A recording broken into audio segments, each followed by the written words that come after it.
Rewind-A-Dynamite from the post-wrestling site. AEW, lighting up the fuse. Sit back and enjoy the bubbly as we hear from Jon and Wai Ting.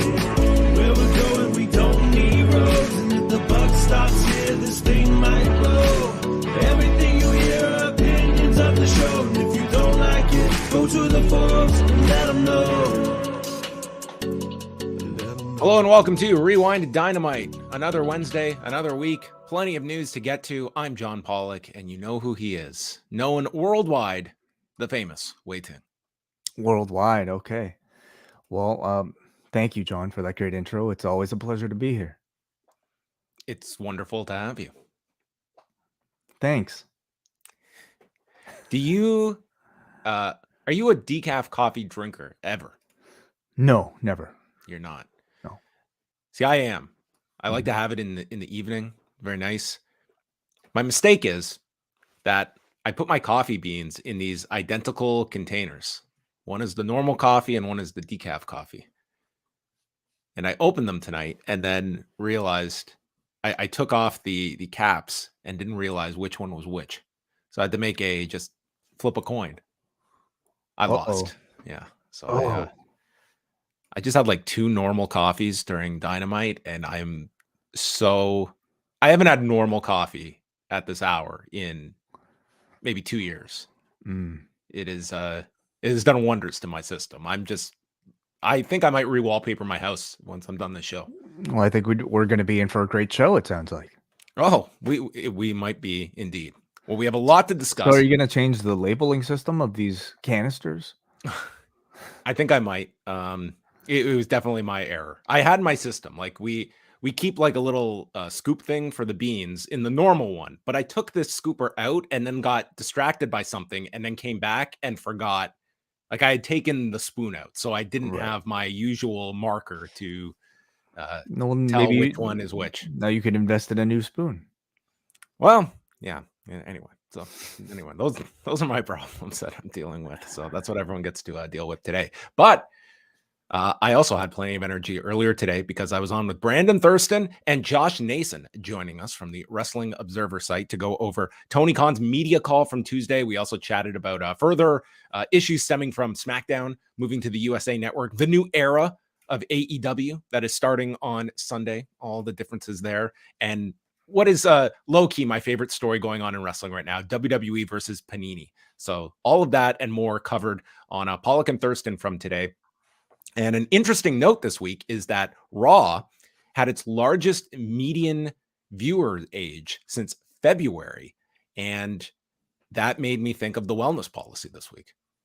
Very nice. Yes. The topic of age, demographics, what have you, was a big topic of discussion this week on the wellness policy. What's my age again is what we decided to name this episode, as Jordan, Neil, and I talk about the sometimes very sensitive topic of aging. Did you get a chance to listen, John? I've started it. I haven't listened to the whole thing yet, but I did enjoy kind of the drama about Neil's age at the beginning. Who comes up with the graphic? Is this a Wai Ting? It's a collaborative effort, but this one I did come up with, yes. But Jordan came up with the title. Very good, right? Very good, yes. Very, very nice there as well. So I like it. You guys, you tie in multiple things all together. We try our best, yeah. Available in the Post Wrestling Cafe feed. You can also actually search for it in Spotify, actually, if you simply type Post Wrestling Cafe. Whether or not you are a patron, you can find all of our freebies by simply looking up Post Wrestling Cafe within Spotify. Yes. You can also be so kind as to leave us a wonderful 5-star review on your podcast app of choice. It helps balance things out when someone gives us a 1-star review for missing Adam Cole's injury at the end of Dynamite last week. Right. Yes. Really kind of people. It's very nice. It's whatever. It's fine. No, it's not. I put a curse on this person, so that's how I deal with it internally in my head, and I just build up this resentment inside of me until it explodes. But there you go. You can check out some of those shows, and we have lots coming up this week. On Thursday, it is going to be this month's edition of the Ask Away Mailbag Show, where you can ask whatever questions you would like, and you have multiple ways to submit those questions, which you can still do until Thursday afternoon. You can either go to forum.postwrestling.com and post them the usual way in the Ask Away thread, or you can get your voice heard on the show by submitting an audio question to memo.fm/postwrestling. It's free to submit. You can go there, send us a quick question.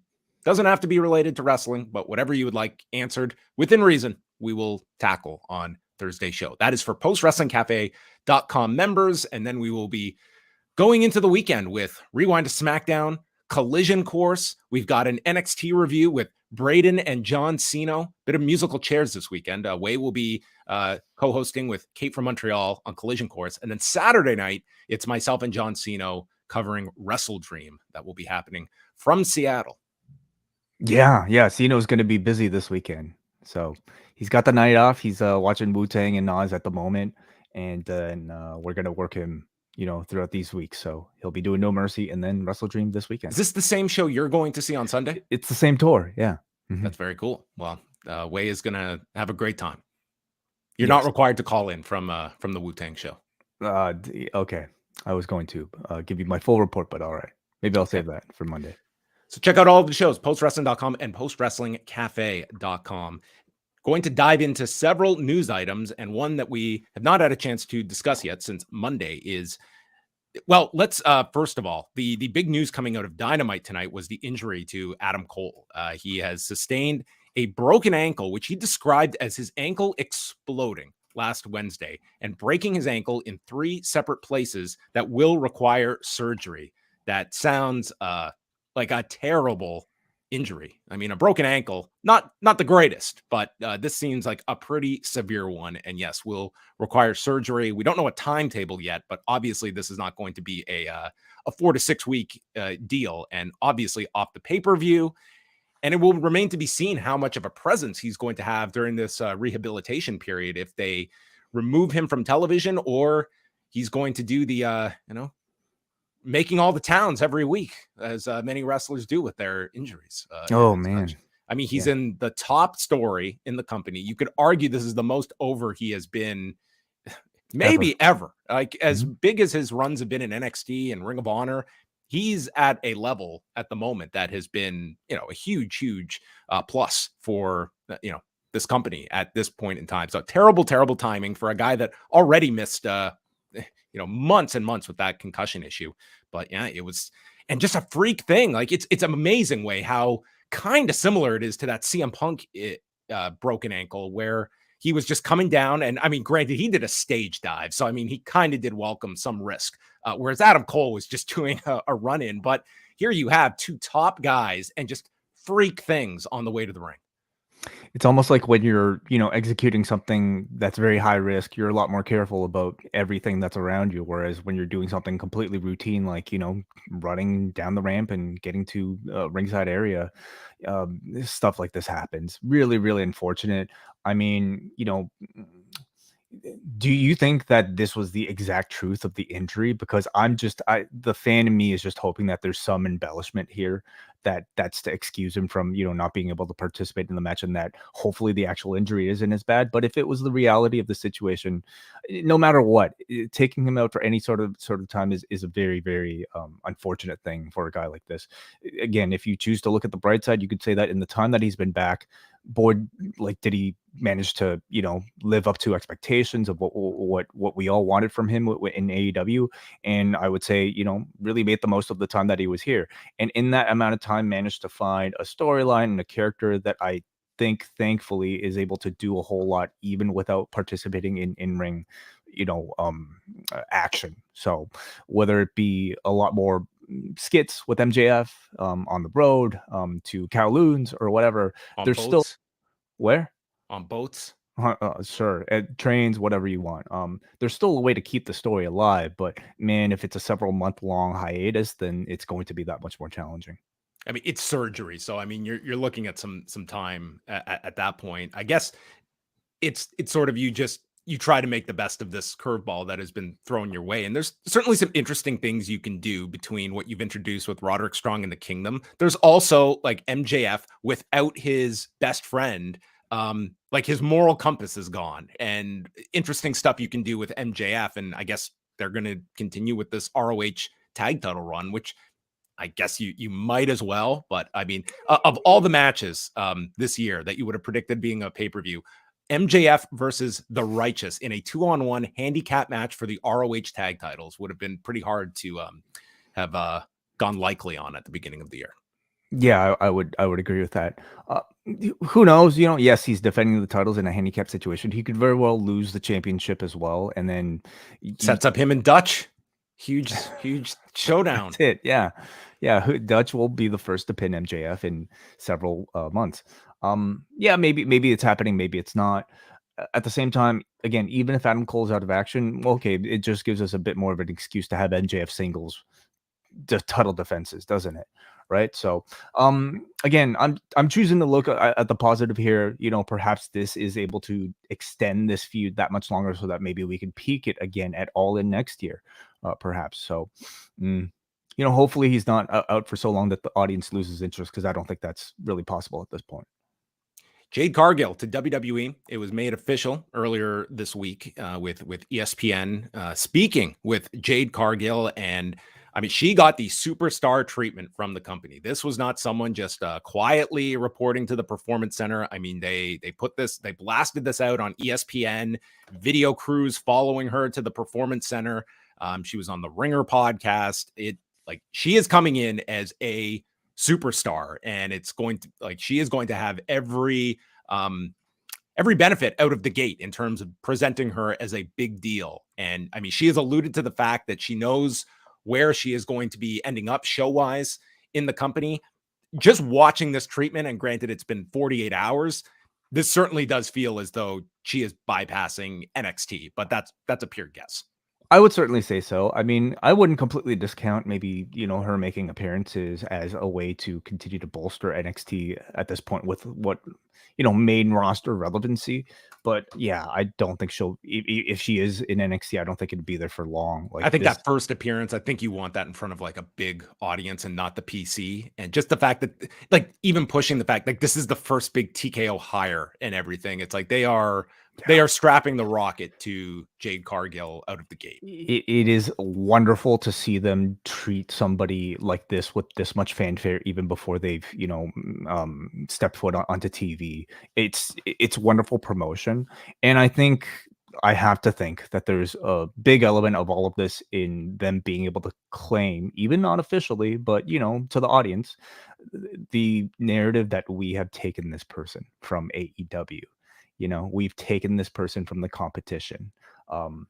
It's part of, I think, a continued really strong presence the WWE has with its success this year. Yeah, and listen, I think this is what people want, is to see this back and forth. It's invigorating for the characters that can jump from back wrestlers, and the audience are the biggest benefactors of this sort of thing. Yes. Yeah. So, it remains to be seen what will be the first big step for Jade Cargill, but I feel it won't be too much longer. I don't see her just being quiet here for weeks on end. I think she's going to probably whether they go the vignette route, or I could see them doing vignettes for her to lead up to a big debut. I wouldn't be surprised to see her in the audience on Saturday at No Mercy. Mm-hmm. Possible. Yeah, definitely possible. That we could be seeing that. One story that, it doesn't have a whole lot of details. This came out tonight.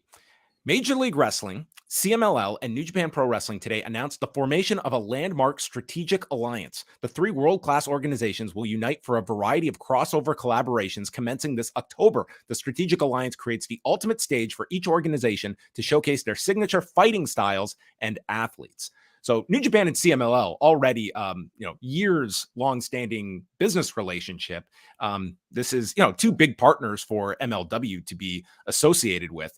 And really, we have no details on what this is going to entail, other than it certainly seems like there is going to probably be talent sharing and what this ultimately means for other partners that, of course, New Japan with AEW, how Impact has fit in the past as well. But this is one where we'll have to see what this ultimately means for these companies, because it's a bit of a vague announcement of an alliance between these three. But at the core, it's a working relationship.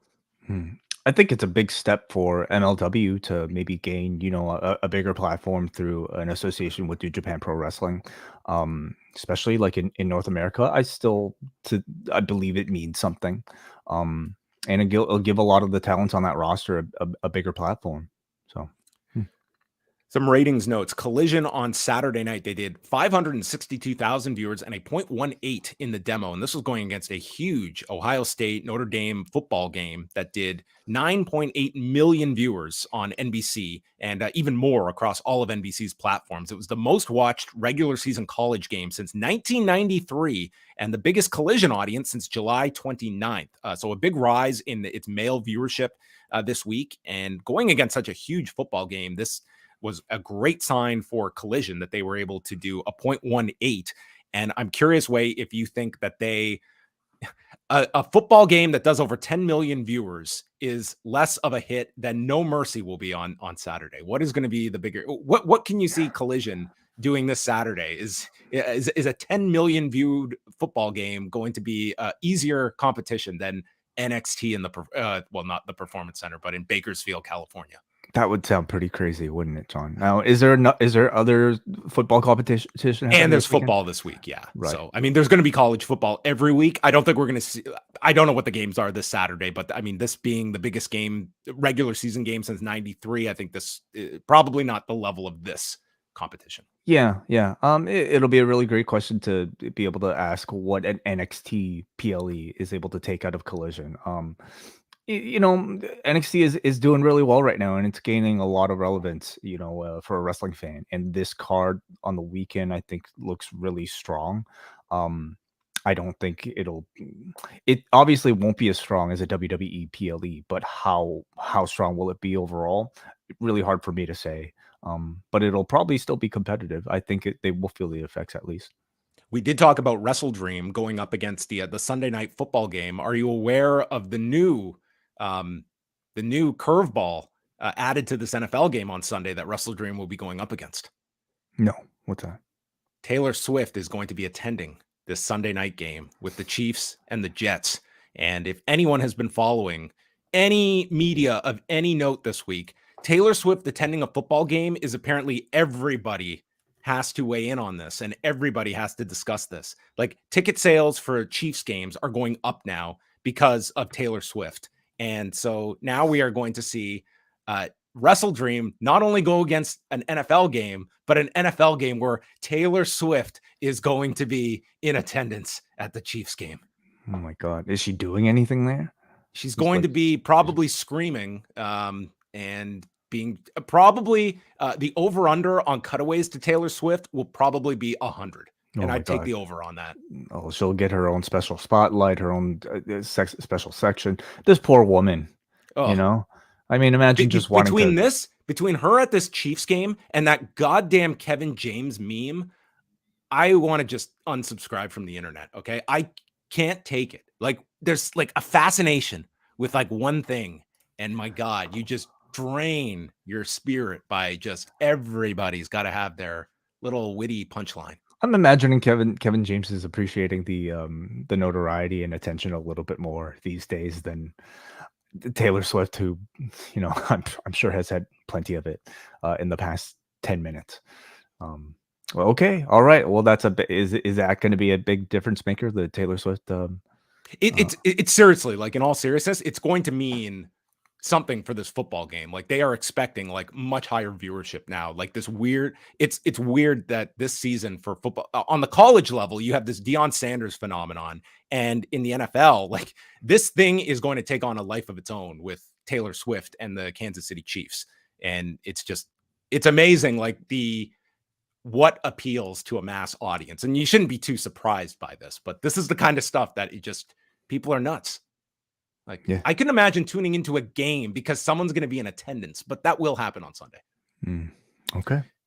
Raw on Monday did 1,465,000 viewers and a 0.43 in the demo. So up slightly, 10% in viewership. This going against 2 NFL games, but this was all a result of their older viewership, their 50 plus viewers being up, the largest since February of 2023 this year, going against 2 NFL games. So that was the key. They had an older audience and that pumped up their overall viewership, but their demo was down 2%.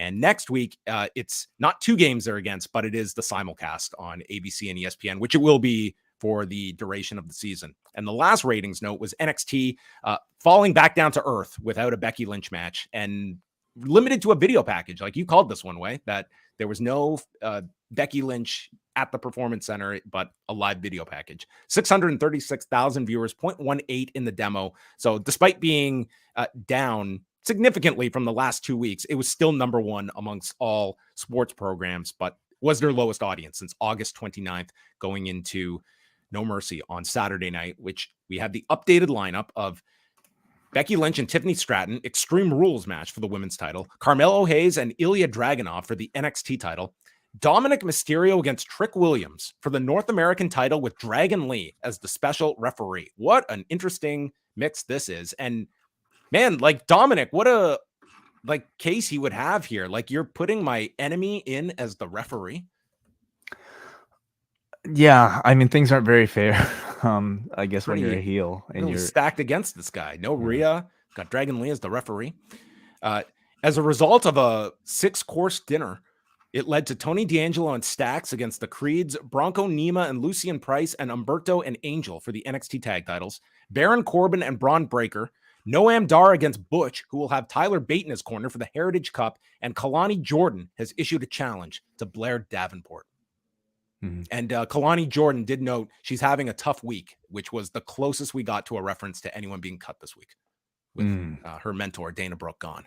So that's the No Mercy lineup for Sunday night. And yeah, this is like Becky Lynch has meant a lot to NXT interest. And I think that and she's doing media promoting this for NXT as well. So I could see this being an above average NXT premium live event that will be going up against Collision. Roman Reigns has been announced for several dates. He's advertised for the SmackDown on October the 13th in Tulsa, Oklahoma, and a rare house show match on October 14th, the next night in Kansas City, where locally he's being advertised against Sami Zayn.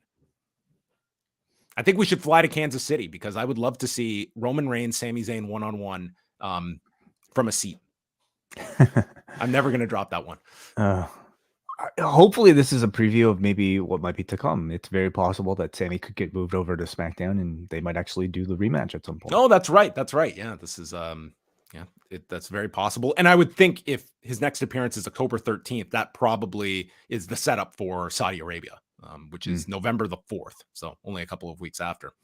And the last thing, just 2 quick MMA stories. This one I just want to include because we were literally just talking about it on our Rewind Away covering UFC 200. And we were looking up like the state of this Mark Hunt lawsuit that was filed all the way back in 2017, coming out of that fight with Brock Lesnar the year prior. So the case has now been dismissed, and Mark Hunt has lost the case. It had previously been dismissed, but then through an appeals court, they reversed the decision. So there was, I think, like 1 charge left to the case, and Judge Jennifer Dorsey ruled that Hunt could not prove that the UFC and Dana White knew that Brock was on any performance-enhancing drugs before the fight, which when you go back to 2016, they were part of USADA. And at that time, if you were a retired fighter, you did have to go through a 4-month testing period before you could come back. They waived that for Brock Lesnar. And that was sort of Mark Hunt's rationale for, they let Brock,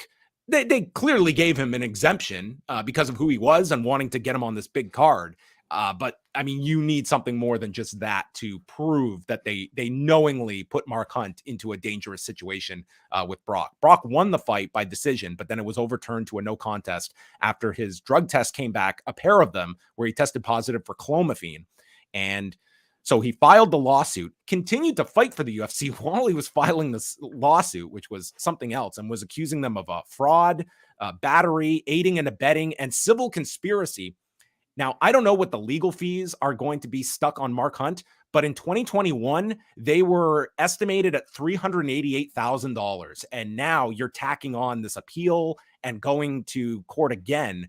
So, I mean, I don't know what the legal amount is, the legal fees are going to be for Mark Hunt, but they're going to be staggering. It's going to be a very sad state of like what he is going to be required to pay here in legal fees. Not to mention the stress and just, I mean, I don't know how this would have affected his future, obviously with the company or even in MMA beyond something like this. But he's one of the few that I guess even dared to, take on the Zuffa or the UFC in such a legal battle and did not come up victorious. And the last one, also a legal story involving MMA, and this is with Cain Velasquez. So he will have a hearing on December the 6th, and they will set the trial date, which they are leaning towards mid to late January, that he will go on trial for his attempted murder charge. This story, for those that might forget, is he allegedly chased down and shot at a vehicle in February of 2022. The vehicle was carrying 3 people, including Harry Goularte, who himself is accused of molesting Velasquez's son. And Velasquez just shot and ended up hitting his stepfather, Paul Bender, who was inside the vehicle. Now, Goularte himself is due back in court November 15th on his own charges, including a felony for lewd acts with a minor under the age of 14, which he has pleaded not guilty to. And Velasquez, if found guilty, is facing a minimum of 20 years up to life in prison. And I've said it many times, I think like this, going to trial, this will probably get national attention because of the details of it, because of who this guy is. Like here you have the way it's going to be for like cage fighter goes on rampage. I mean, it's it's a story that you can certainly see being sensationalized by a lot of outlets and such, but it's going to have a lot of attention because of who this guy is, what his background is.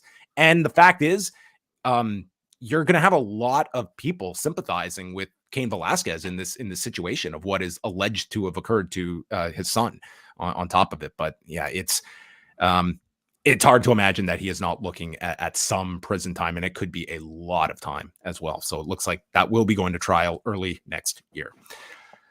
Well, on that note, I really need to set up these stories a little bit better for the segue because NordVPN is your best bet for all things accessible on the World Wide Web. Thank you so much, John. Yes. We mentioned it on Monday, and I've had a lot of people since tell me that they've actually taken up on the offer. In fact, for tonight's Dynamite. So I will repeat it again today. We are here, and we are very privileged to thank our sponsors of this podcast, NordVPN, a service I use every single day to keep my online browsing secure and encrypted. But most importantly, I use it to sign up for online services that I cannot get in Canada, such as AEW Plus on Fight. It is by far the best way to consume AEW programming because unlike a lot of local apps that I have to download in order to watch Collision or Dynamite, I can start and rewind these shows even on a delay. So I started this show actually 20 minutes later, John. I had to really speed through to try to catch up.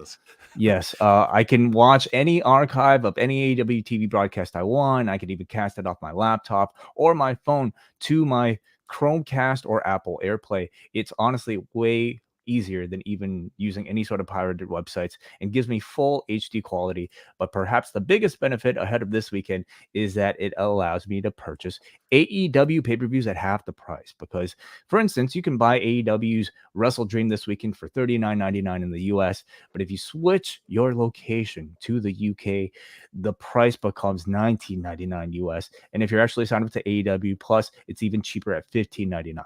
A standard 2-year plan with Nord costs $3.08 a month when you sign up at nordvpn.com/postwrestling. So it has already paid for itself many times over. I've done this to get cheaper Netflix, F1 TV. Apparently, you can also try it with flights, hotel bookings, and car rentals as well. It's incredibly easy to either use on your desktop or through your phone. You can download the Nord app, sign into your account, choose the country you want to connect to, and that is it. So sign up at nordvpn.com/postwrestling, where you can get 4 extra months on top of all 2-year plans. They've also got a 30-day money-back guarantee. Again, $3.08 a month when you sign up at nordvpn.com/postwrestling, or check the link in the show description. Do us a favor, sign up with our link, get yourself some bonus months, and let them know you found out about us found out about them through post. All right. Thank you as always, Wai. A beautiful understanding of a great system. I'm sorry. I am so caffeinated right now. Dude, I feel like I'm having an out-of-body experience. As was many people watching this show from Broomfield, Colorado, the first bank center for Dynamite.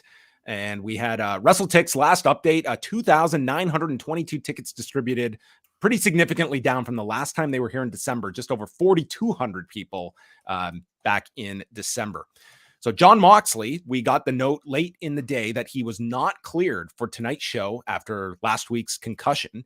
And Fenix also hurt last week, but was cleared earlier in the day, with Khan announcing this 1 hour before the show to set up the obvious match from the second Jeff Jarrett walked into the AEW doors.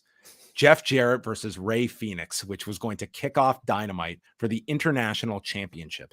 And it looks like Fenix, it was a shoulder injury because his left shoulder was all taped up here. And if ever there was a clash of styles, this was it. I cannot think of too many people with more polar opposite approaches to this industry that they are somehow linked to than Fenix and Jeff Jarrett. This is the type of match I think you would see on a GCW show, spring break. It's really the type of match you go, what is this going to look like? Is it going to be anything acceptable? Is it going to be a disaster, or could it be marvelous? Well, you be the judge of that. Some of the highlights included Rey Fenix giving a Rana that sent Jay Lethal flying headfirst into Satnam Singh's groin. He then super kicked Dutton Jarrett after going for Karen, and Fenix's back gives out as he's trying to lift Jeff. And you could see like Fenix either great selling, or he is like dealing with this shoulder injury. And I could see it being the latter. Jarrett at one point, he got like marked up on his forehead here. Aubrey then shoves down Karen, and the place went pretty nuts here for this. And they're bringing up those two and their history. Crowd was pretty heated for Fenix as he did the running PK to Lethal on the apron. Singh distracted, causing a low blow by Jarrett. Kicks out at 2. Then the stroke is hit, but Fenix at the very last second is able to grab onto the rope with his feet and drop kick Satnam off the apron. Figure 4 by Jarrett gets countered into an inside cradle in 8 minutes and 16 seconds. I could judge this on the Fenix scale, and I would have this fairly low. This also had my complete attention because of just what is this science experiment of a pro wrestling match. And I can't say it was a great match, but it was certainly something that I was curious to see what Rey Fenix and Jeff Jarrett would look like. And this was our answer. What did you think? Well, I mean, I guess, in that same vein, if you were to grade this match on a Jeff Jarrett scale, I would say it was pretty damn good, They were successful at it. And at this stage, seeing that this is Rey Fenix in there, one of the fastest wrestlers in the world, with, how old is he, John? Jarrett? Yeah. He's got to be early 50s. A 50-something-year-old Jeff Jarrett. The fact that they managed to pull this off, I mean, come on, let's give the man his flowers, right? Like, he did pretty damn well here. He's 56. That's all. Yeah. Imagine you were doing anything physical at 56. Are you kidding me? Much less. I would need 3 coffees before this match. Yeah. I thought they crafted a very effective underdog story for Fenix, with him basically taking on the entire stable. I do at this point kind of groan at the Aubrey and Karen stuff, but just because no other referee in AEW gets involved at this level, and it just seems so uncharacteristic of AEW at this point. But it got a great reaction from the crowd. It's a good first title defense. I will say, whether or not intentionally, they seem to be carrying forward the same gimmick that anybody who holds the international title always works hurt. Okay, whether it be Orange Cassidy towards the end of his run, or Jon Moxley throughout the 2 weeks, or now Rey Fenix from the very beginning of his run. Anybody who holds this damn title is going to be pretty hurt as they're doing it. Is this the title to strive for? I mean, not just like the cursed nature of it, but man, I got to wrestle every week. Like maybe I'm gonna go for one of the other 50 titles. Yeah, the FTW title might be more. How about I win the title that gets a promo segment every week, and I wrestle at every pay-per-view? That would be the title I would want to get. Interesting. Just let me talk. Well, I mean, there is of course a certain level of prestige to being able to say I've had a long international title run where I've worked hurt for 4 months, and I've survived it. They're very lucky, I should say, that the injury to Jon Moxley happened within a match with somebody as well liked as Rey Fenix, because the crowd was immediately behind him. He's somebody that I think a lot of people have been clamoring for to receive an actual push in a singles title run of this nature. So this could still very well work to what they're looking for. What if in a different world it was Jon Moxley and Jeff Jarrett, and what a story that would have been. Oh God, that would have worked too. Like you know what? I'd be very curious to see that, a Jeff Jarrett international title run. We go out to a boat on Long Island, and there is Adam Cole on crutches with MJF, and together they're drinking, they're fishing. They talk about Roderick Strong, and MJF mentioning, you were on the phone with him a long time last week, and you didn't even come out with me for the Joe match. You were late. And he goes behind Cole, and this was very, very Sopranos-esque, as he's got the Tony Soprano boat cap on, and he goes to put on the ring, and Cole thinks he's going to whack him right here on the boat, but he catches him and explains to MJF it's normal and healthy to have more than one friend. And MJF understands this. Having never had friends before, he's learning what it is to be a friend. So they continue fishing, and Adam Cole thinks he's caught something, and he's trying to reel it in, and we cut to Captain Insano in a floaty, and they pull in Paul White, and then the three of them drink beer together. Yeah, we finally got our big Captain Insano cameo on Dynamite here. Boy, I've been holding my breath since the teases began, and here was our payoff. This was quite the segment. I mean, I thought it was about on the same level as, you know, all their other skits. If you happen to like sort of like the cute campy nature of those, you I think would have very much liked this one. If you're a purist who is turned off by these sort of things in your AEW programming, you would have probably really hated this as well. I thought it was cute, and I thought it was exactly the thing that I think has gotten this team to this stage, and you know, it has gotten them to be as beloved as they are right now. So I thought Paul White was coming in as the new partner, as the heavy. Oh goodness, I would love it if he continued to make these cameos. He'd be a perfect fit for this sort of. Not out of the realm of possibility. We actually have the exact same setup with Cena in this handicap situation for Fastlane, and the expectation that LA Knight's going to be his partner, and you could very well see someone come to MJF's aid to be his partner on Sunday. It certainly doesn't have to be Paul White, but as many people have thrown out the idea of like a Roderick Strong, and you have that dynamic to it, and then those two become close friends over the next with Adam Cole gone. So it's like Brenda going off to France with Donna, and Dylan gets to hang out with Kelly while Brenda's gone. Right, exactly what I was thinking. Yeah. We continue on. We go from Long Island to Japan, where Don Callis and Konosuke Takeshita have hunted down Kota Ibushi's mysterious gym, and they know all of Kota's secrets, and we're going to learn what they found as they are brought out to the ring by Renee, and Callis first brings out Sammy Guevara, and Callis explains that he brought his personal camera crew to Japan. And he went to Ibushi's dojo, and there they attack wrestler Yumehito Imanari, and then Ibushi runs out to try and save his pal here, and Takeshita and Ibushi get into a fight in the dojo. Callis uses his umbrella. This has no effect on Ibushi, but Takeshita uses a kettlebell, and that did have an effect. So this man took a kettlebell to the head, okay? And he's going to be okay. They rolled on the kettlebell too in their brawl. Like, I mean, this was obviously, it had to be there, but I mean, it was sure it didn't feel nice to land on a kettlebell. So we come back, and at first you think like this is like writing off Kota Ibushi from this match, but instead the idea is everyone on the babyface team is going in hurt to this trios match on Sunday. And Sammy says that he is the hero in this story. Jericho's the villain, and Guevara got a ton of heat. Jericho held him back for 4 years, and without him, he won titles, he headlined pay-per-views, but you clipped my wings and wouldn't pass the torch to me. So I'm taking the torch from you, and they're going into Sunday. They're all healthy, and their opponents are hurt. And we did not have Ibushi, Jericho, or Omega on tonight's show.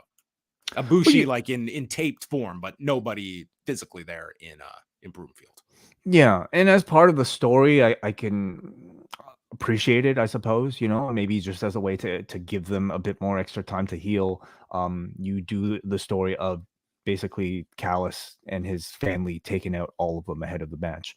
Um, it was good, I thought. Entertaining segment. It was really nice to see Ibushi finally involved in an angle and not just to, make a one-off appearance at a pay-per-view, but before taking off again. He actually feels a bit more like a part of the story this time around. So we also got a chance to see, Sammy interact as an official part of the Callis family. And I like the idea a lot. He speaks, he does the high flying, while Takeshita, might be more focused at this point as sort of like the enforcer of the group. So it seems like a good fit to me. And Ibushi has really, he's been very clever here in this lead up, because if he looks off on Sunday, guy's selling a kettlebell injury. There you go. That's an excuse for all of them, I guess.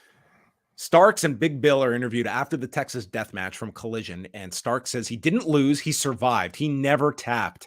And Yuta enters and calls him an entitled prick. He's all style, no substance, and just complains and moans. And Yuta compares how the BCC beat his ass and he always gets back up. Starks doesn't have the balls to do that and challenges Starks to a match at WrestleDream. Starks walks off and they immediately state that the match is official. So this is our 10th match that we have for WrestleDream. At the end of the show, we'll go over the lineup, but one more match for Sunday. Yeah, I mean, it's not a match of, I think, significant consequence. I think more so just a way to get Starks some a presence on this pay-per-view as one of, your talents that have received some of the most airtime over the past cycle. But from this segment alone, I thought Yuta sounded really good. He had good emotion here, good control of his intensity. So I do feel like there's improvement in his speaking ability here. I sense that this was a much more babyface Wheeler Yuta compared to maybe, even 2 weeks ago. And it's probably the same for Claudio, where now that this Kingston feud is over, he and Claudio can join the rest of the BCC in being a bit more of a babyface aligned characters. Triple threat match: Nick Jackson, Claudio Castagnoli, and Brian Cage. This was a blind eliminator match where they were picked at random, and the winner will get to challenge Fenix for the international title, because next week is the 4th anniversary of Dynamite from Stockton, California. Maybe the Diaz brothers are going to show up at Dynamite next week. No, they'd be great. I would just let them go out and just do whatever. Put them on commentary for Rampage. Let them take the Jim Ross's role of doing sit down interviews.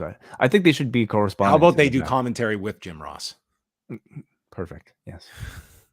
This is Nick Jackson's 2nd singles match ever on Dynamite. His first was with Fenix from 2019. So this match saw Nick Jackson just on fire here with these two. We saw Nick with a moonsault off the apron that was caught by Claudio and turned into a head scissors, comes in 450 on Cage. Claudio does the giant swing onto Cage, and Cage recovers, catches Nick's high cross, turns that into the F5, and then a deadlift vertical on Claudio for a 2 count. Pop-up European sends Nick to the floor, and then Claudio goes for the Ricola bomb, hits it on Cage, but Nick comes in with a springboard Rana, sending Claudio out, and with Cage out from the Ricola bomb, Nick pins him in 10:07, with Cage getting the like 2 9/10 kick out at the end, which you don't see too often, but Cage doing kind of the semi kick out at the end, and Nick Jackson wins. So we get a rematch of, to me, one of the best matches during that beginning couple of months on Dynamite, with Nick Jackson and Ray Fenix for next week. Yeah. If you're gonna run with an Ray Fenix, title series, let's do all the cool matches we can do as long as this guy has this title. Totally, absolutely. You have to make each match feel special, and this is almost a guarantee that it's going to be, one of the most talked about matches of the next week. I thought this particular match was awesome, John. The pace is exactly of what you would expect of a Young Bucks style, match, except you have 2 giant guys here in Claudio and Brian Cage who can also keep up with that style and speed. I would love to see a singles match in the future between Claudio and Cage. I think those two are just similar, of a similar mold. That's just like, these super athletes who could just do incredible things for their size. So this was very enjoyable. The Righteous did a vignette addressing MJF and Cole with these paper cutouts and stated that karma has no deadline and it's easier to forgive your enemy than a fake friend. And you heard the word liar repeated. Don't know what any of this meant, but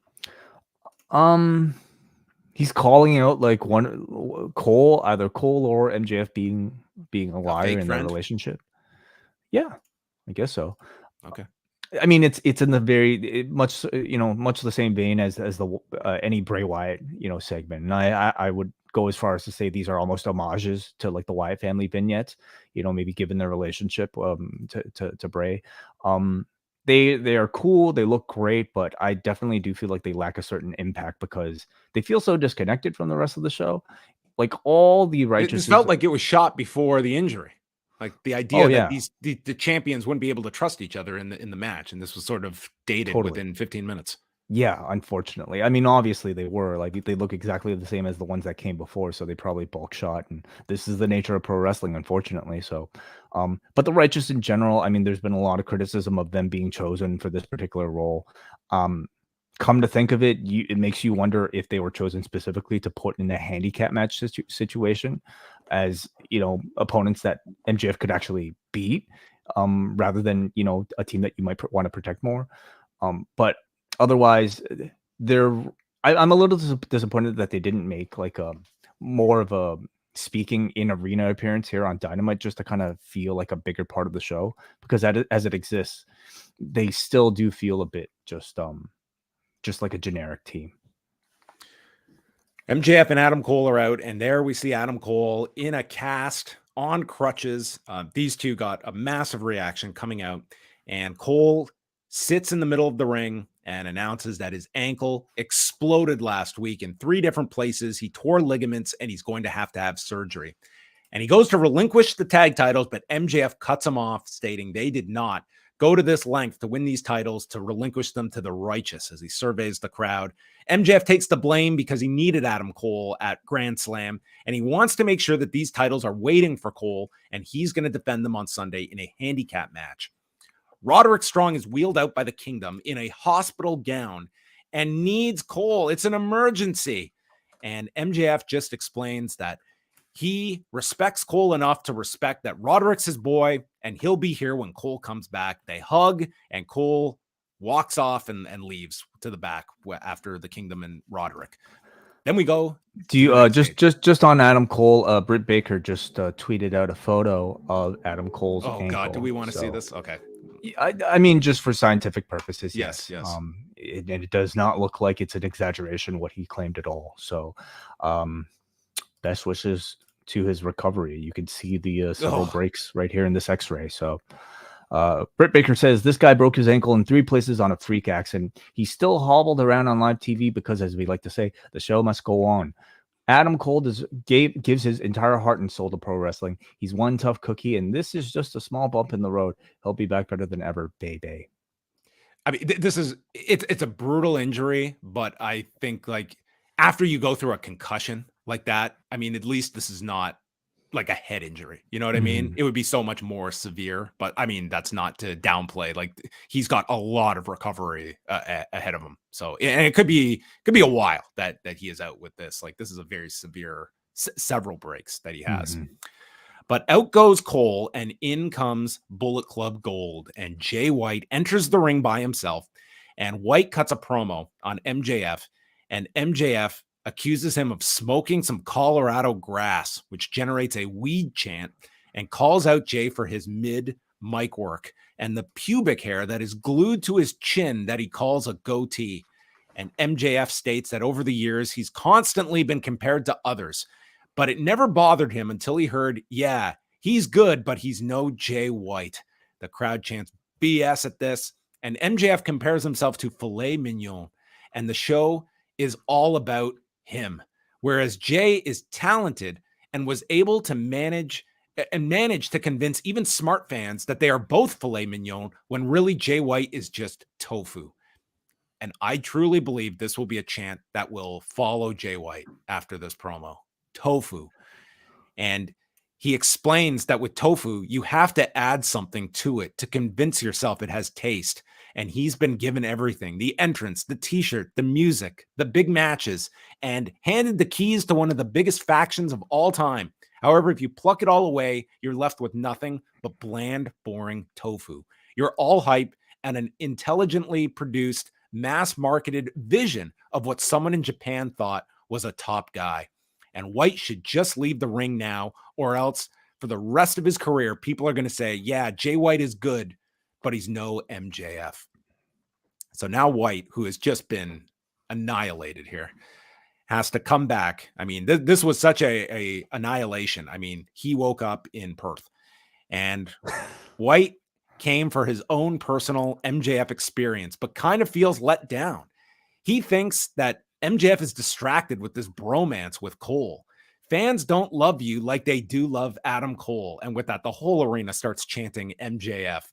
He blames MJF for Cole breaking his ankle, brings up his neck problem, and has to find a new level in order to beat Jay White because he's going to take his title. And then he proceeds to go on about every accolade he has achieved and maybe like a dozen different monikers that he has assigned himself. He insults your loser pores and you being a loser scumbag. And MJF finally snaps and yells that White doesn't know what he's capable of and he's going to show him, but Jay White takes off.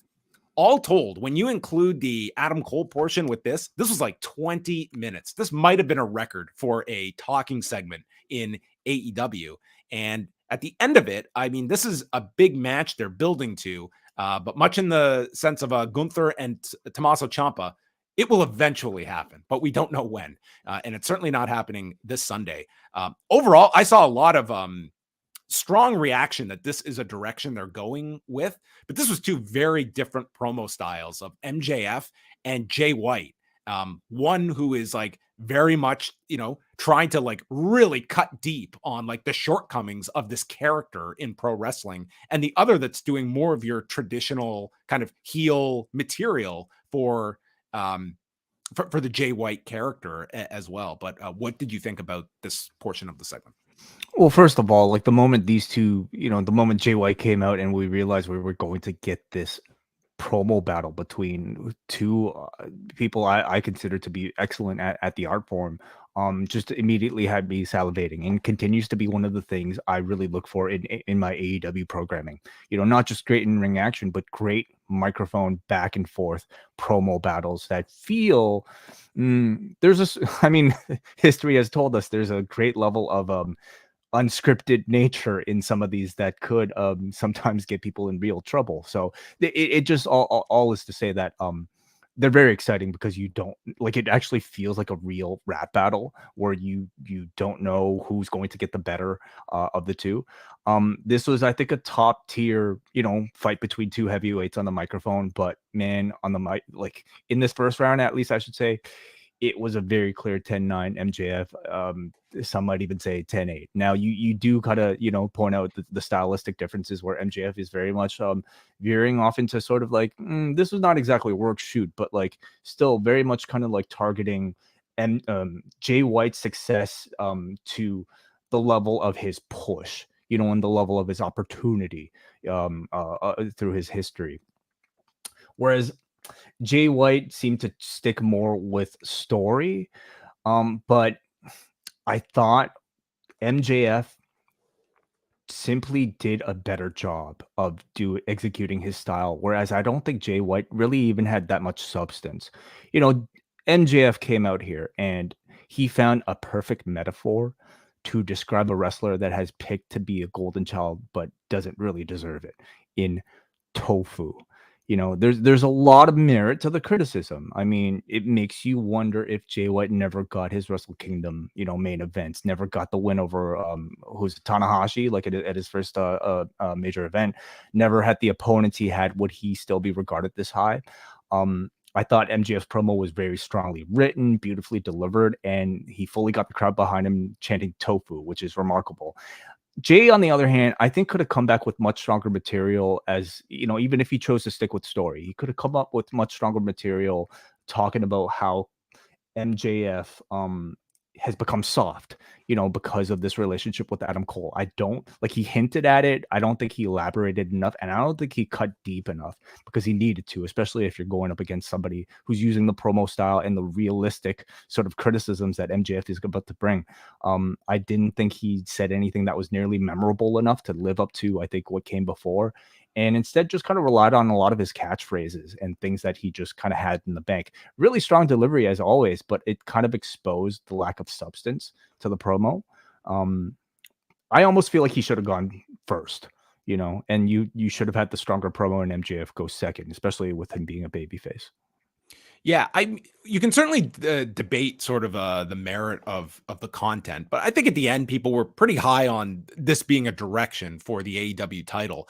I would question the timing of doing this on your go home Dynamite, because at the end of this segment, I certainly had almost zero interest in MJF against the Righteous on Sunday. Like, this just feels like a total afterthought, that this was a way more interesting direction. And you're coming off like this big MJF Samoa Joe match, and this replacement match for Sunday feels like a non-entity on Sunday. And doing this segment this week, I mean, they have their reasoning for doing this, but it was just such a big segment that is not going to have an immediate payoff. This is for down the road. Right. Well, what's the next big thing that they have? I mean, it's full gear. In how much time? Which is a fair ways away. We're talking almost 2 months until Full Gear, but you could hold this off until then if you wanted to, like, unless you felt the need to do this on some big TV special before then. Right. So yeah, they could be setting this in motion for Full Gear, or they could be trying to peak to, a big edition of Dynamite or Collision that's coming up relatively soon. But maybe more likely it's to justify whatever, they did at the end of the show that we'll probably be talking about too with the mystery attack. Next, we went to another talking segment. We have Jim Ross sitting down with Christian Cage and Darby Allin. No physicality allowed because their match is just too important for Sunday. Cage says, "I've been champion for months. I just retained it on Saturday." And JR brings up that you have 2 losses to Darby, but Cage just calls those flukes, and they were non-title losses. Darby is not the wrestler that I am. He relies on tricks, weapons, and using his body as a weapon. I asked for this match to see how he could handle himself in a wrestling match, and I'm going to expose him on Sunday. And Cage then asks if Darby's uncle is going to be in attendance, the uncle that drove him while intoxicated when Darby was young. Darby notes that his uncle is dead, but that doesn't define me. I'm not afraid of dying, and you can't beat me in Seattle. I won the title there before. Cage says, well, why don't you bring your entire family to WrestleDream and bring Nick Wayne's mother, bring Buddy Wayne, and bring Nick as well. And Darby is doing this himself. He says that so should Cage. Don't bring Luchasaurus. And Cage notes how Nick Wayne needs a real man as his mentor. And when he accuses Darby of hiding behind his face paint, Darby douses himself with water and indicates that he does not hide behind this face paint. And Cage says, I will always be champion and the face of TNT, as Jim Ross just took all of this in. Yeah.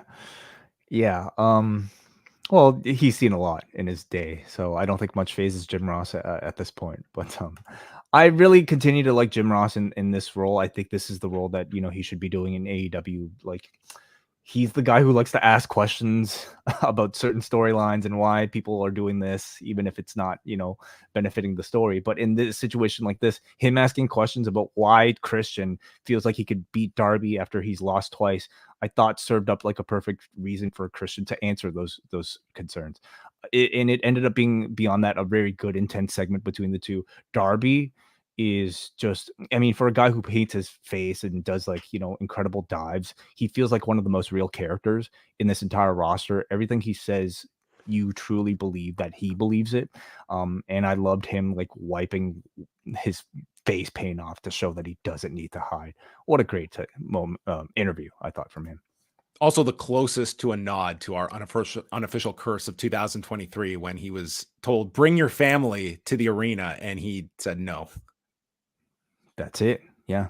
Don't. And just don't even mention, your family members who may have passed away if you're going to be in a feud with Christian, because the man is going to use it against you at some point. Orange Cassidy, Austin Gunn, Matt Jackson, and Penta in a 4-way match for momentum for Sunday's 4-way tag match. We had a long face-off between Austin and Penta.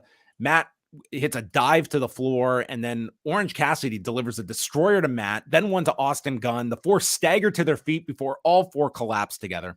Excalibur thought that Penta would have the advantage tonight because they are at elevation, and he lives in Mexico. But it looks like everyone is up to par here.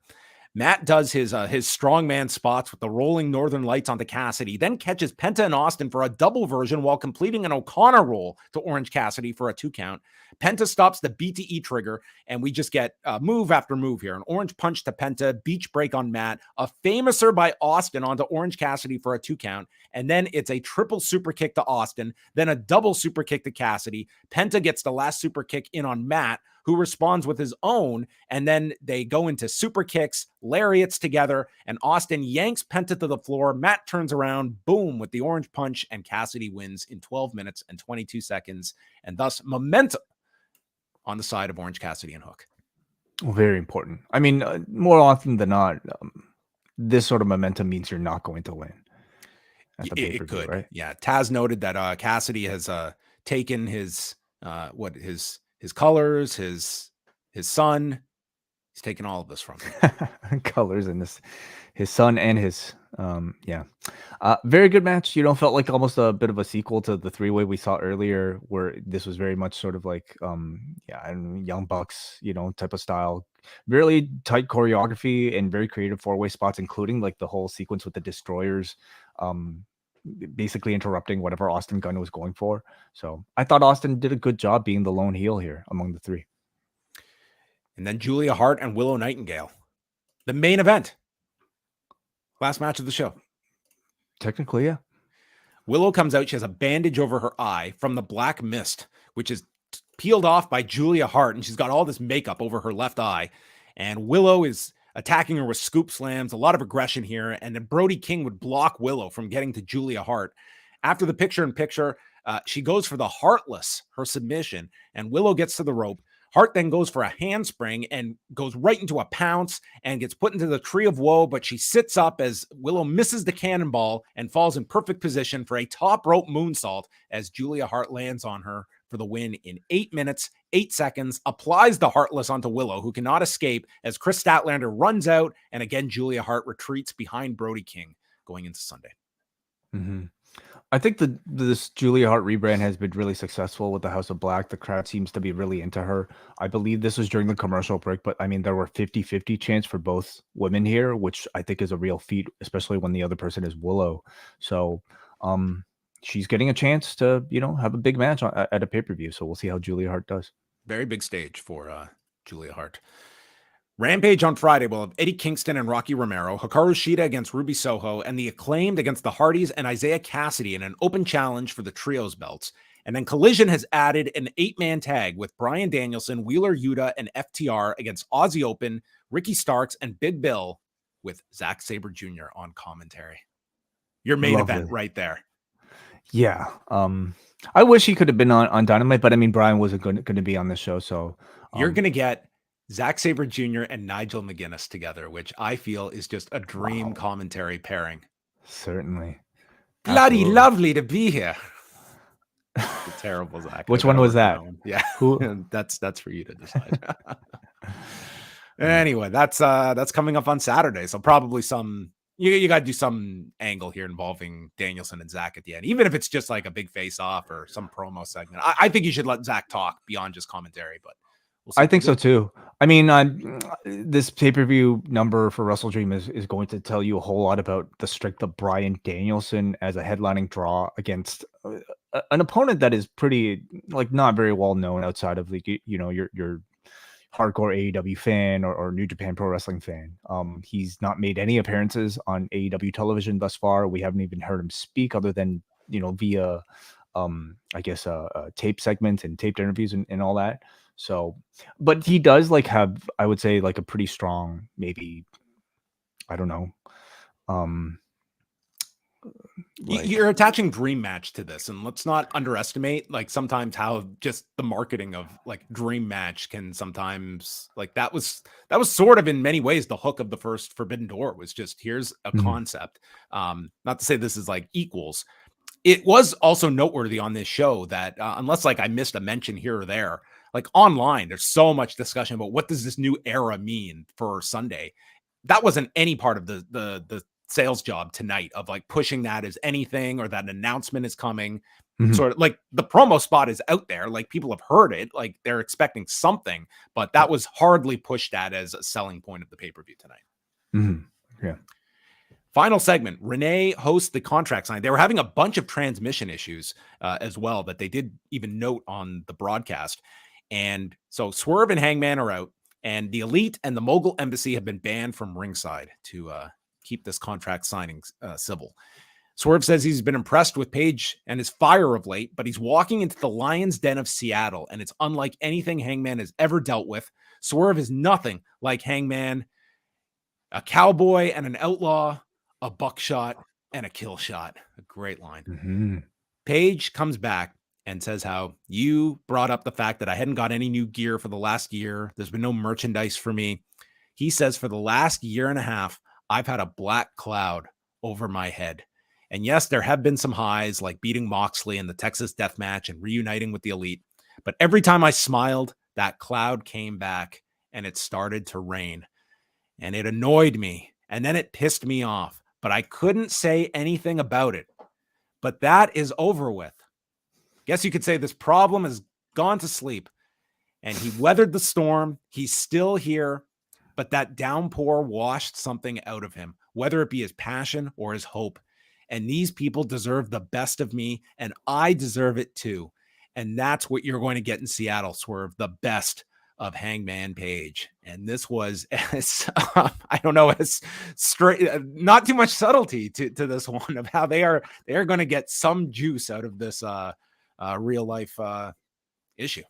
I thought it balanced it really well. Like, you know, if you know, and even if you know, like you're not 100% sure. I mean, I would argue, wait, this is one. If you don't know, then you'd be a little confused for like, what is he talking about? If not, but I don't think there would be that many people that wouldn't understand what this was. Well, if you don't know, then the black cloud would simply be him being out of the title picture, would be him, you know, not necessarily being a focal point of the show anymore, like not being as successful and not as competitive. But if you do know, and if you do look up your calendars, well, then maybe you can tell that, yeah, the Workers' Right promo was about 1.5 years ago. And you can interpret it however you want. But I thought it worked in both ways. And I don't think it was like, you know, really confrontational about CM Punk as much as it was about the fallout from that incident affecting him and his mood and maybe his status in the company. Yeah, and it was sort of like a metaphor for, I think you could argue, this company that it's had its highs over the last year and a half, but there was always this cloud. And I mean, and not to assign it to like one person, but it was like this whole incident of all the players involved. Like as further as we got, it always came back to All Out from last year or just something creeping up. And that's, you could certainly extend it to like the company following this. So Swerve just takes this all in and laughs it off and calls that speech pathetic. Worse than Russell Wilson and the Broncos last weekend. The audience was not happy with that line. And Swerve says he might have mental health problems because he makes an enemy out of someone every day, but it motivates me to get in the position that you are in. And I'm going to take your position, and reminds Hangman, it rains a lot in Seattle. I mean, that's just a great line from Swerve. Like both guys were awesome in this segment. Page says, you and I can go back and forth about whether I was handed opportunities or whether I worked for them. But the fact is, with every opportunity, I knocked it out of the park. You should want my spot, but you don't have what it takes to fill my boots. So Swerve slaps him. And then as he goes to sign, Hangman Page stabs him in the hand with the pen as security comes in to separate the two. And that's the end of the contract signing. And you think the show is ending when we cut to the back, and there are 4 masked devils attacking Jay White. And that is how the show ends, with a rare cliffhanger here in AEW. Yeah.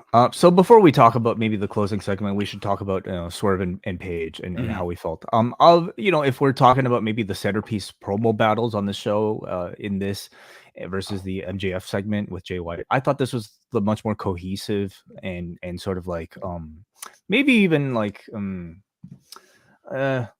stronger promo segment in totality, because I thought both men were equally as strong and both men looked good.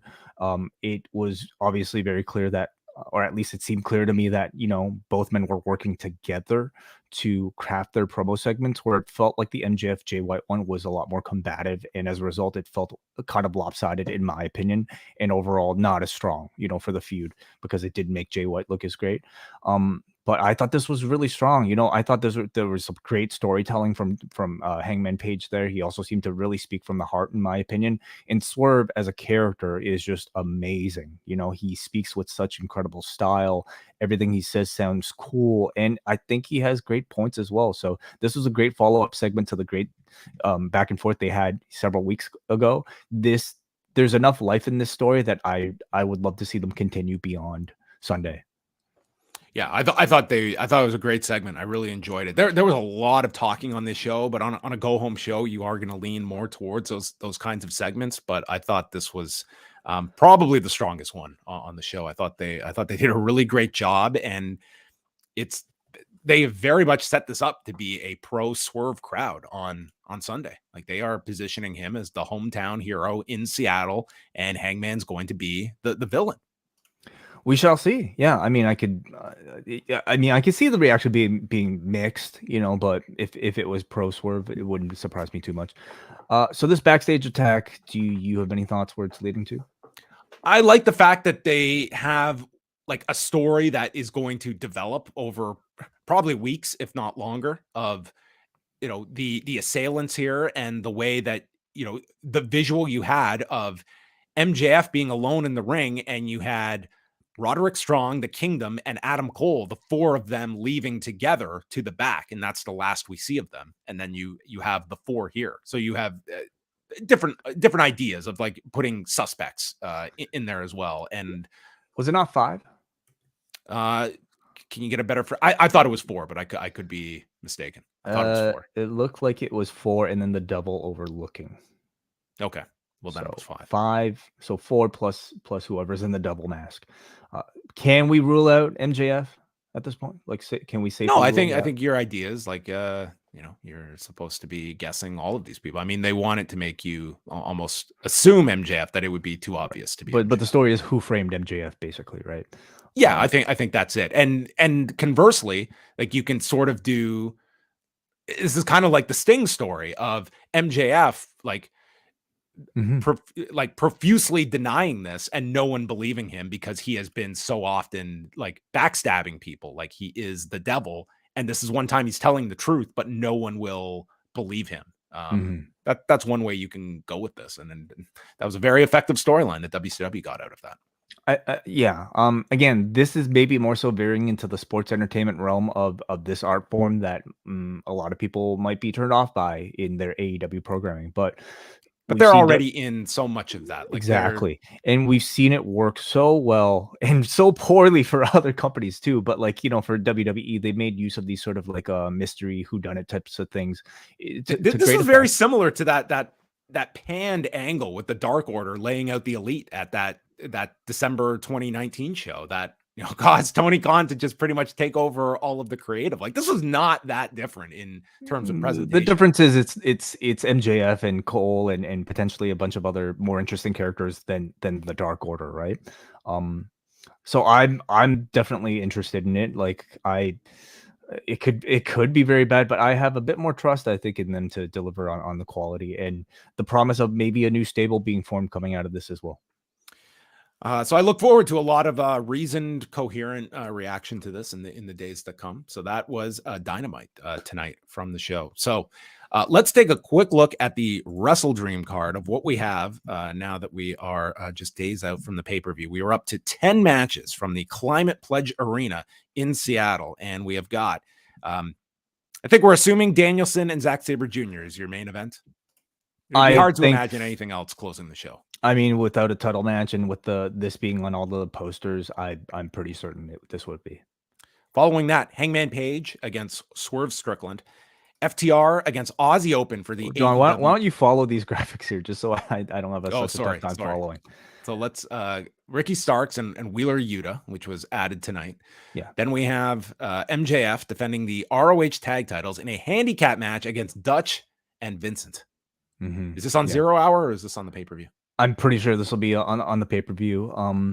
I'll say, to me, like, I'm a bit more interested now that it's a handicap match versus, this being a pretty basic, tag title defense. I could see a title change, or I would not be having MJF lose to these guys at all.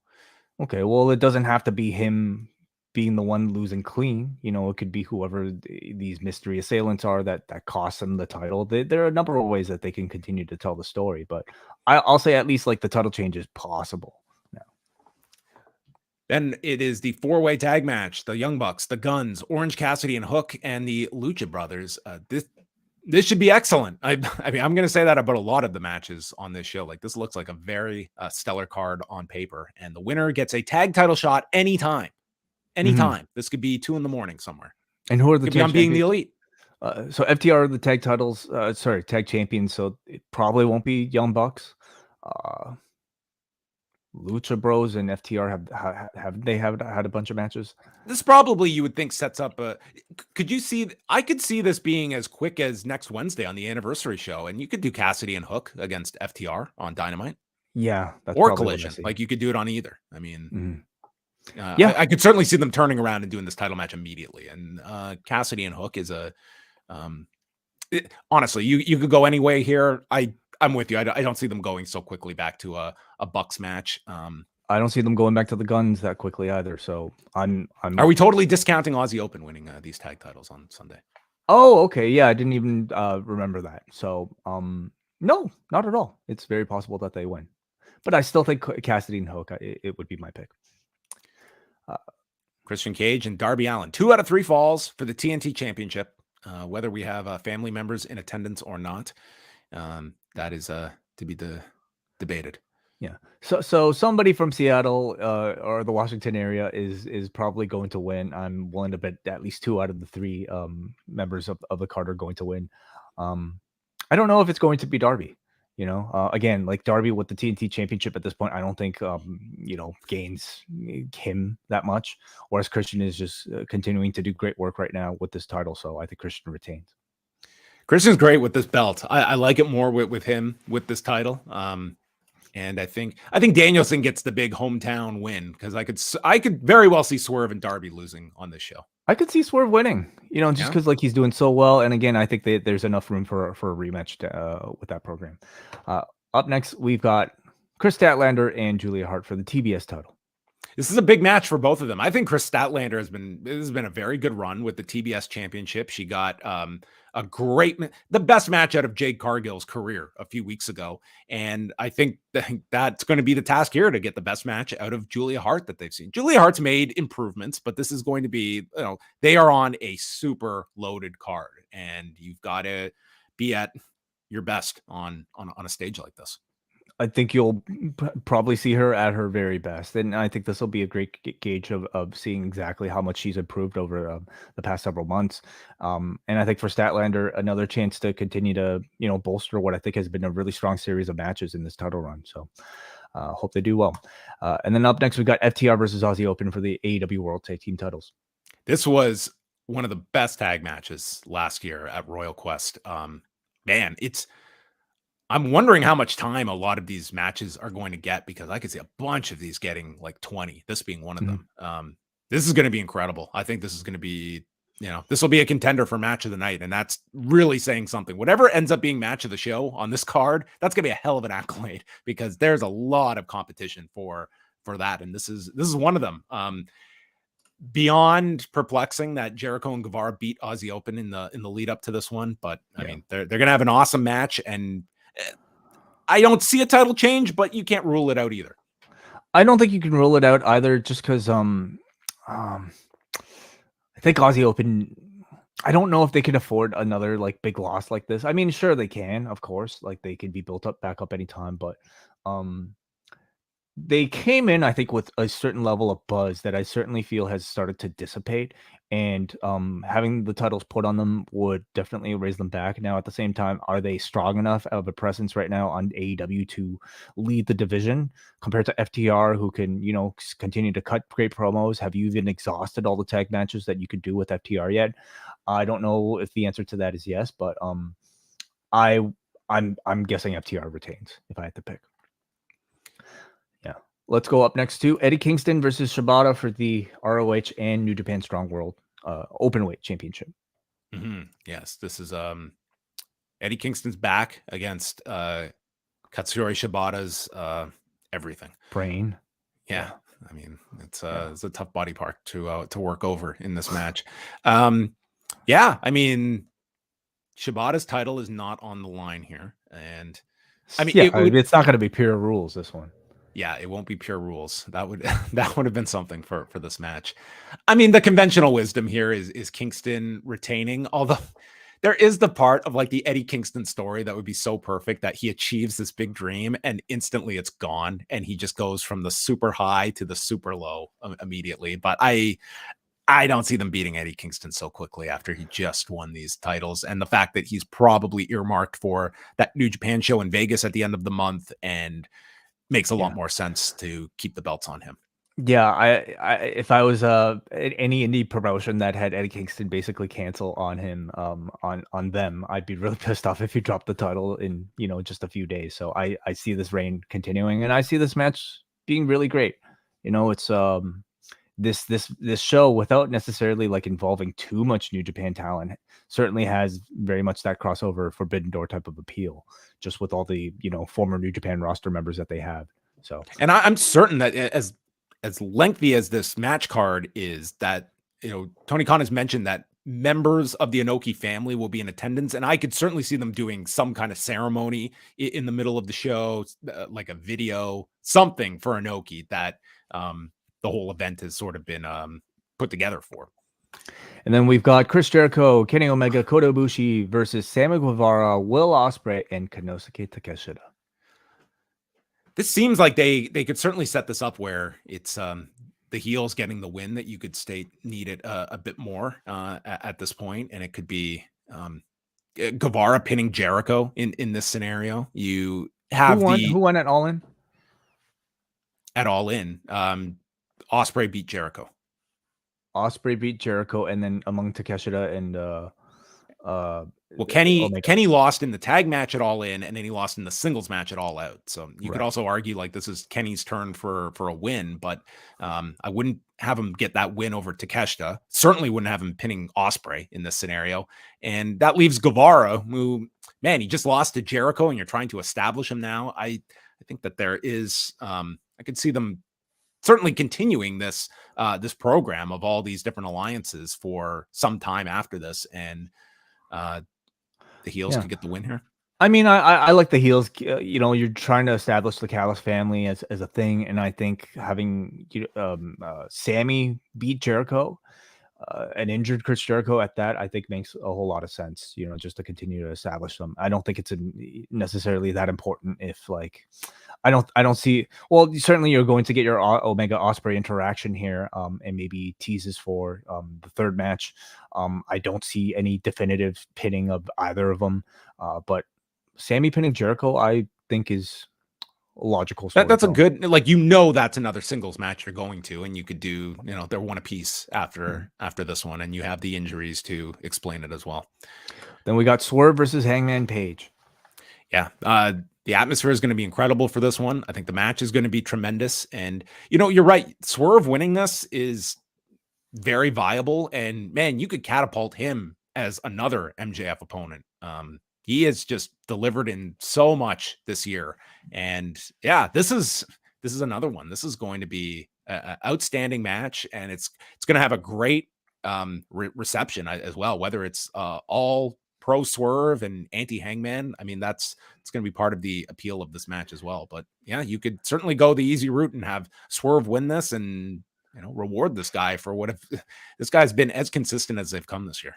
It's Swerve at his hometown, and it's the biggest match he's had since being in AEW. I think you need to elevate him to a bigger stage with the win like this. If anything, just to lead to a rematch where the hero can try to get revenge on the guy that he thought he was ready for and actually wasn't. So I would definitely pick Swerve to win. And I assume you see Danielson winning the main event? Yes. I think he should be winning all of these matches up until I could see him losing to Okada at the Tokyo Dome, but I don't think he should be losing until then, at least. So that would be my thought. Yeah. All right. It looks like a great card. I mean, this would have to be, I don't think there's a way that this could be a thumbs down show. I think it's literally impossible, but this is one of the deeper cards of the year. So that's happening on Sunday. And again, myself and John Cena will be live immediately after this show, which God knows what time we'll be live on Sunday night, but we will be going through this card. And then Saturday night, it will be Cena with Braden Harrington covering No Mercy as well. So there you go. We'll open it up. If you have any super chats, we also have a bunch of feedback to get to from the forum. So take us in whatever direction way. Let's go to forum.postwrestling.com. Do you have the thread up yet, John? I do. Let's start off here with Benjamin. Roddy Strong's screams of Adam, followed by his audible struggles with the wheelchair, breaths and grunts were my TSN highlight of the night. I know the Righteous are new and appropriating some Wyatt family aesthetics. They come across more like an off-brand version of the Wyatts. MJF and Jay White should be good. I'm looking forward to more promos between them. I do enjoy how Max roots most of his promos and some nugget of fan industry discourse. Willow and Chris Statlander seems like a premium matchup, well worthy of the pay-per-view matchup with some time for them to have a great match. Well, it's not Willow and Chris Statlander, though. It's Statlander and Julia Hart, but maybe he goes on to say that here. I like the Christian Darby promo. I know how it's played naturally, but they need to give each other less space and less stepping over each other moments. Swerve is so good. I'm hoping and predicting that Jade goes into NXT first for a program with Becky Lynch, who she can beat for the NXT title. She gets her NXT reps, works with their coaches, and then debuts on Raw or SmackDown after Mania or for SummerSlam in 2024. A little extra space to acclimate and grow. I do not see her being in NXT until next summer. Yeah. That's probably a little too far, but like everything he suggested before that, I think having Becky Lynch be the person she beats is really the perfect way to introduce Jade. If you're going to have a bit of an NXT run with her, gives her again that status of beating a major star while continues to justify her being on NXT. So.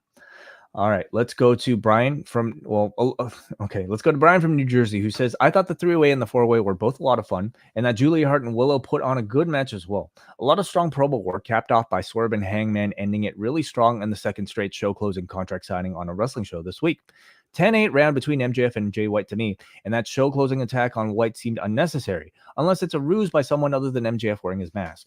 Real bad news about Adam Cole. I hope he heals up well. I hope his injury isn't the only reason we have a new world title feud for MJF. Yeah, I'm willing to bet it was an MJF because it would be start of Collision. Guys, that was me. Well, not to mention, like, if you're going to do a sneak attack, why would you wear your signature mask? Why would you even put a mask on? Like, why would you, like, it would be, why would you even hide your frame? Who's he framing? MJF? Yeah, if you're MJF, like, why would you even put a mask on if you were the assailant? Right. Yeah. Anyway. Next up is Jay from Colorado, who was at the show live. My friends and I wore neck braces and raised awareness for neck health. And if you go on the forum, these guys, this is great. The guy on the right actually looks like Roderick.